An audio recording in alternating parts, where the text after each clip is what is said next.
नमस्कार मंडळी, मी प्राजक्ता तुम्हा सर्वांचं खूप खूप स्वागत करते आहे आणखी एका नवीन व्हिडिओमध्ये। चला कोणताही उशीर न करता आजच्या व्हिडिओला सुरुवात करूयात। पण व्हिडिओ सुरू करण्याच्या आधी एक निवेदन करेल, प्लीज व्हिडिओला लाईक करून चॅनलला सबस्क्राईब करून बेल आयकॉन नक्की ऑल करा। टिप नंबर पहिली, आता इकडे आपल्याला एक प्लेट किंवा वाटी काहीही तुम्ही घेऊ शकता। त्यामध्ये मी घातलेला आहे एक छोटा चम्मच हळद। नंतर यामध्ये 1 ते 2 कापूरची पावडर टाकायची। अगदी हाताने जरी तुम्ही हे केलं तर कापूर ही व्यवस्थितरित्या त्याची पावडर होऊन जाते। त्यानंतर आपल्याला यामध्ये घालायचं आहे अजून एक तिसरा इन्ग्रेडियंट आणि ते आहे मीठ। आता इथे मी काळं मिठाचा वापर करते आहे, म्हणजे साधं मीठ तुम्ही घ्या, पण माझ्याकडे साधं मीठ नव्हतं, मी काळंच मीठ वापरते, सो त्यामुळे मी इकडे काळं मीठ टाकलेलं आहे आणि ही एक पावडर आपली तयार झालेली आहे। ही पावडर तुम्ही जास्त प्रमाणात बनवून सुद्धा ठेवू शकता। जर तुमच्या घरामध्ये भरपूर मुंग्या आणि झुरळ होत असेल तर मग अशा वेळेस तुम्ही तुमच्या किचन प्लॅटफॉर्मसाठी स्पेशल ही पावडर बनवू शकता आणि तुमच्या किचन प्लॅटफॉर्मवरती कानाकोपऱ्यामध्ये ही पावडर तुम्ही नक्की लावून ठेवा। काय होतं की मुंग्या असतील, कॉकरोच असतील, हे रात्री कुठे फिरतील। मुंग्या तरी एक वेळ ठीक आहे, पण कॉकरोचेस हे इकडे तिकडे फिरत राहतात। सो अशा वेळेस आपण हे अशीच पावडर नेहमी प्लॅटफॉर्मवर ठेवली तर झुरळसुद्धा होत नाही, आणि झुरळ फार असतील तर यामध्ये तुम्ही डांबर गोळीची पावडरसुद्धा ॲड करा। त्यानंतरची टीप बघूया।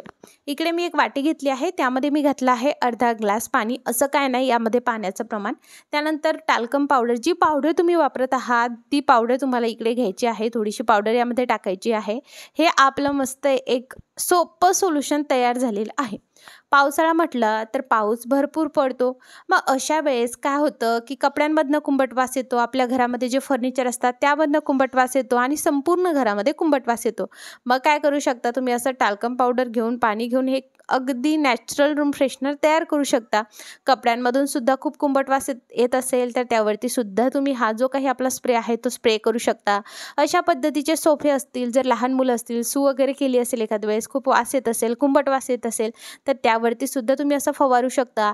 त्याचबरोबर घरामध्ये कुंबट वास येत असेल, तुमच्याकडे कोणतेही ॲरोमॅटिक डिफ्युजर वगैरे नसेल, रूम फ्रेशनर नसेल, तर तुम्ही आयत्या वेळी हे असं नॅचरल रूम फ्रेशनर तयार करू शकता।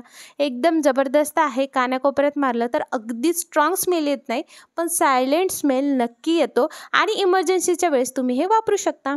चला टीप नंबर तिसरी, तुम्हाला काय करायचं आहे, ग्लास घ्यायचा आहे आणि ग्लासवरती तुम्हाला मागच्या साईडने मोहरीचं तेल टाकायचं आहे। बाकी कोणतंच तेल टाकू नका, मोहरीचंच तेल टाका आणि कोमटसर असेल मोहरीचं तेल तर अतिउत्तम। आणि ग्लासच्या या बाजूने तुम्हाला असं ते पसरवून घ्यायचं आहे। नंतर हे तेल संपलं की पुन्हा तुम्ही यावरती टाकू शकता। आता याचा वापर आपण कशासाठी करतोय, तुम्हाला जर काही आयडिया आली असेल तर कमेंटमध्ये नक्की सांगा। आता बघा, बऱ्याचदा आपल्या घरी जर आपले वृद्ध माणसं असतील तर त्यांना हातापाय वगैरे खूप वेळ उभं राहिलं तर खूप दुखतं किंवा कधी तळपायामध्ये आग होते, तर अशा पद्धतीने मोहरीच्या तेलाने जर तुम्ही तळपाय, हाताची त्यांची मालिश केली किंवा स्वतः तुम्हाला तसं काही होत असेल, प्रेग्नेंट असाल तुम्ही आणि खूप पायामध्ये जे आहे दुखत असेल, स्वेलिंग खूप येत असेल, सो तुम्ही हा नॅचरल घरगुती उपाय नक्की ट्राय करू शकता। खूप रिलीफ मिळते, पण मोहरीचंच तेल लावा, मोहरीचं तेल मालिशसाठी अतिउत्तम आहे। नंतरची टीप बघूयात। आपल्याकडे लेदरच्या पर्स असतातच, पण ह्या पर्स धुवायच्या म्हटलं तर लेदरसुद्धा खराब होतं आणि तसंही लेदरच्या पर्स ज्या आहेत ह्या महाग असतात, मग धुतल्या तर त्या ऑब्वियस खराब होणार। पण मग घरच्या घरी आपण एक सोप्या पद्धतीने लेदरची पर्स साफ करू शकतो। तुम्हाला टिश्यू पेपर किंवा मग कॉटन घ्यायचं आहे, त्यावर अगदी 1 ते 2 थेंब तुम्हाला खोबऱ्याच्या तेलाचे टाकायचे आहेत। एकदम जबरदस्त आहे आणि तुम्हाला हे लेदर व्यवस्थित पुसून घ्यायचं। तुम्ही बघणार की लेदरला एक शायनीनेस सुद्धा येईल, त्याचबरोबर जर काही धूळ वगैरे झाली असेल, काही डाग वगैरे झाले असेल, ते सुद्धा निघून जातील आणि तुम्हाला धुवायची सुद्धा गरज पडत नाही। तुमची लेदरची पर्स खराब सुद्धा होणार नाही आणि कुठेही बाहेर जायच्या टायमाला जर तुम्ही असं मस्त त्याला क्लीन केलं तर ती असं वाटेल की नवीच घेतली की काय। तुम्ही बघू शकता रिझल्ट, त्याचा जो काही ब्लॅक कलर आहे तो असा उठून दिसतोय, शायनीनेस त्यावरती दिसतोय। ही टिप नक्की ट्राय करा। त्याला नंतरची टिप बघूयात। बऱ्याचदा काय होतं की कैची ही जुनाट व्हायला लागली की त्याची जी काही धार आहे ना ती सुद्धा जाते। मग आता अशा वेळेस आपण धार देण्यासाठी कुठे बाहेर जातो, पण कधी ते उपलब्ध असतंच असं नाही आणि धार देऊन येतोच असं नाही होत, बरोबर। मग काय करायचं, आपल्याकडे तर नेलपेंट असते, बरोबर। मग नेलपेंट काढायची आणि नेलपेंटचं जे काही तोंडाकडचा भाग आहे तो एकदम असा जाड असतो, तर तिथे तुम्हाला ना हे 3 ते 5 मिनिटं कैची घासायची आहे। असं केल्याने कैचीची धार पुन्हा परत येते, तुम्हाला अगदी बाहेर जाऊन कैचीला धार सुद्धा आणायची गरज नाही आणि पैसेसुद्धा वाया घालायची गरज नाही. जबरदस्त टीप आहे. एकदम छान त्याचं घर्षण होतं. जे काही नेल पेंट आहे त्याच्या तोंडाशी तिथे मस्त घर्षण होतं आणि आपली कैचीसुद्धा अगदी मस्त अशी खरबडीत होते आणि तिची धार पुन्हा परत येते. सो तुम्ही ही टीप नक्की तुमच्या कैचीसाठी वापरून बघा, तुम्हाला खूप आवडेल. मंडळी, नंतरची टीप बघूया.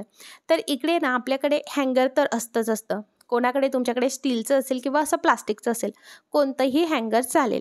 त्यानंतर आपल्याकडे जुन्याट सॉक्स वगैरे असतात. आता आपण डायरेक्टली काय करतो तर ते फेकूनच देतो, पण त्याचा वापर आपण एक टूल बनवण्यासाठी करू शकतो. जुना सॉक्स घ्यायचा आहे आणि तुम्हाला तो ओलसर करून घ्यायचा आहे. नंतर काय करायचं आहे, तुम्हाला हँगरला ना हा सॉक्स घालायचा आहे. एकदम जबरदस्त आपलं टूल तयार होतं आणि तुम्ही मग कधी विचारसुद्धा केला नसेल आणि तुम्ही मला नक्की म्हणणार की वाव प्राजक्ता, खरंच आमच्या डोक्यामध्ये कधी हे आलं नाही आणि खरंच याने खूप छान साफसफाई होते. आता कशाची साफसफाई करायची, चला ते सुद्धा बघूयात. पण आपलं हँगर किती छान दिसतंय आणि आपल्या सॉक्सचा पण रियूज किती छान झाला आहे हे तुम्ही बघू शकता. आता आपलं हे टूल तयार झालेलं आहे. चला आता या टूलचा आपण जबरदस्त वापर करूयात. आता जे काही वरचा भाग आहे तिथे तुम्ही एखादा रॉड लावून मोठं टूल तयार करू शकता. आता हे टूल तुम्ही तुमच्या घरातले सगळे फर्निचर क्लीन करण्यासाठी करू शकता. आणि सगळ्यात मेन सांगू का, तर ते म्हणजे फर्निचर खाली आपला झाडू वगैरे मॉप जात नाही, मग रोज याच्या खालची साफसफाई होत नाही.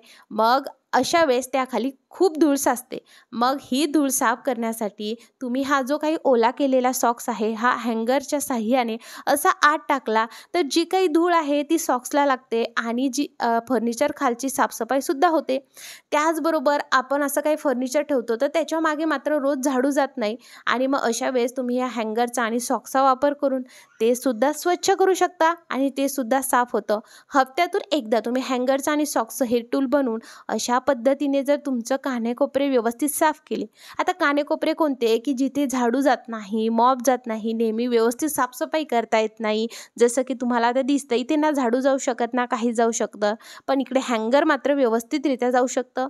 मग आपण याचा वापर असं ओलं करून सॉक्स केला तर काय होईल, जी काही कचरा असेल तो सुद्धा बाहेर येईल, धूळ जी काही झालेली असेल ती धूळसुद्धा याला चिटकेल आणि आपली तिथली जागा व्यवस्थित साफ होईल. त्याचबरोबर आपल्या घरातील जे काही दरवाजे आहे ते सुद्धा साफ करण्यासाठी तुम्ही या टूलचा वापर करू शकता. तर जमलं की नाही, ऑल इन वन टूल आहे. नक्की तुम्ही जुन्या सॉक्सचा आणि हँगरचा असा वापर करून बघा. तुम्हाला हे कसं वाटलं तेही मला कमेंटमध्ये नक्की सांगू शकता. आणि बघता जे काही दरवाजावरचा चिकटपणा वगैरे असतो तो सुद्धा निघून जातो ना. आपल्याला कोरडा कपडा घेऊन पुसायची गरज, एकदाच आपलं झाडून पुसून दोन्हीही होणार आहे. या संपूर्ण टिप तुम्हाला कशा वाटल्या मला कमेंटमध्ये नक्की सांगू शकता. व्हिडिओ आवडला असेल लाईक करा, सबस्क्राईब करा, बेल आयकॉन ऑल करा आणि फेसबुकवर बघत असणार लाईक करा, पटकन फॉलो करा. हा व्हिडिओ बघितल्याबद्दल तुम्हा सर्वांचे खूप खूप आभार मंडळी.